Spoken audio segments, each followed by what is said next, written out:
Nah, saya awali dari quotes ini. Selama kita tidak belajar mencintai makhluk Allah, kita tidak akan bisa mencintai kebenaran dan kita tidak akan mengenal Allah.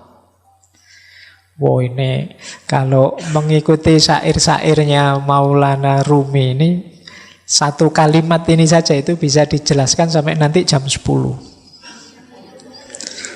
Ya. Di satu kalimat ini ada tema cinta kepada makhluknya Allah, ada tema cinta pada kebenaran, dan ada tema mengenal Allah. Itu sudah jadi satu buku, satu quotes ini saja. Jadi kalau kita tidak belajar mencintai manusia, tentu saja kita tidak mungkin cinta pada kebenaran. Karena agennya kebenaran itu manusia. Jadi yang oleh Allah dititipi dengan makhluk yang namanya kebenaran itu manusia. Di luar manusia tidak sibuk mencerna, mendekati, apalagi mencintai kebenaran karena sudah paket jadi. Binatang, tumbuhan itu kan paket jadi. Beda dengan kita manusia yang berproses, diberi alat, bisa dekat dengan kebenaran, bisa jauh dengan kebenaran. Itu manusia. Nah, maka kita tidak mungkin bisa mencintai kebenaran kalau kita tidak belajar mencintai makhluknya Allah. Dan kalau kita tidak mencintai kebenaran, tidak mungkin kita bisa kenal dengan Allah. Jadi kalau ada orang hidupnya kok isinya kebencian-kebencian saja, berarti dia jauh dari kebenaran. Kalau jauh dari kebenaran berarti sulit dari mengenal Allah. Nah, ini kalimatnya Maulana Rumi. Berarti apa? Ya mari hidup ini dikembangkan dengan jalan mencintai makhluknya Allah apa saja.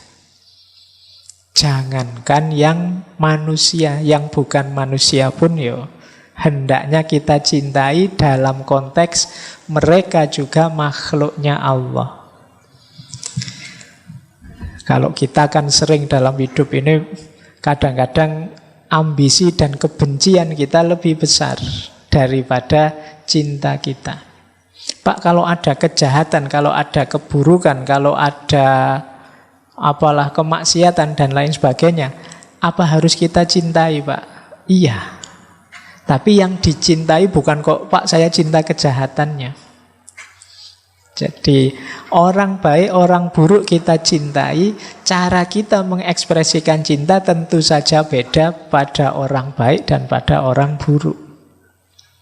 Kalau pada orang baik kita dukung, kalau pada orang buruk kita tuntun, kita nasihati. Kan begitu.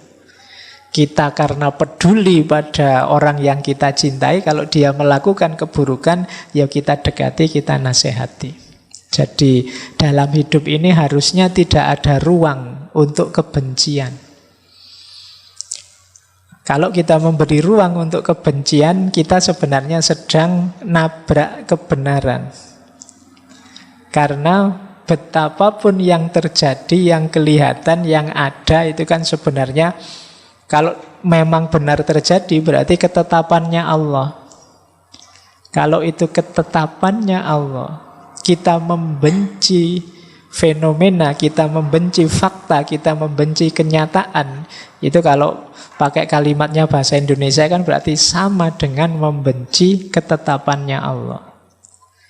Jadi mari kita cintai apa saja, tentu saja dengan cara mencintai yang tidak seragam dan tidak sama. Jangankan untuk yang beda-beda, yang mirip saja kan kita ekspresi cintanya beda. Misalnya punya teman yang satu sudah menikah, yang satu baru SD. Itu kan cara kita mengekspres cinta kita pada mereka kan beda. Kalau yang masih SD mungkin dibelikan mainan, mobil remote, itu senengnya luar biasa. Kalau sudah menikah, kalau dibeliin mobil remote kan mereka rasanya sudah tua, sudah punya istri kok dibeliin mobil remote. Nah kalau untuk anak SD cocok. Jadi ekspresinya beda-beda. Sama nanti dengan orang baik, orang buruk. Jadi ini yang dimaksud oleh Maulana Rumi. Berarti siapa saja kita jadikan teman, kita cintai. Bahkan tidak hanya manusia, semua makhluknya. Kalau kemarin kita belajar etika lingkungan itu, keluarga kita kan tidak hanya yang manusia, bahkan tidak hanya makhluk hidup. Makhluk tidak hidup pun yang jenisnya abiotik juga harus kita cintai. Jadi dasarnya persahabatan, pertemanan kita dengan semua makhluknya Allah itu kebenaran dan cinta.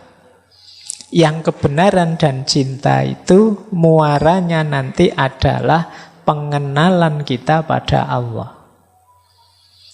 Jadi persahabatan kita nanti hakikatnya adalah jalan kita untuk lebih dekat mengenal Allah. Baik, ini dari kalimat slide pertama ini rasanya sudah dalam. Ini nanti malam hari ini nuansanya agak berbeda dengan uraian tentang persahabatan di 3 atau 4 tema sebelumnya.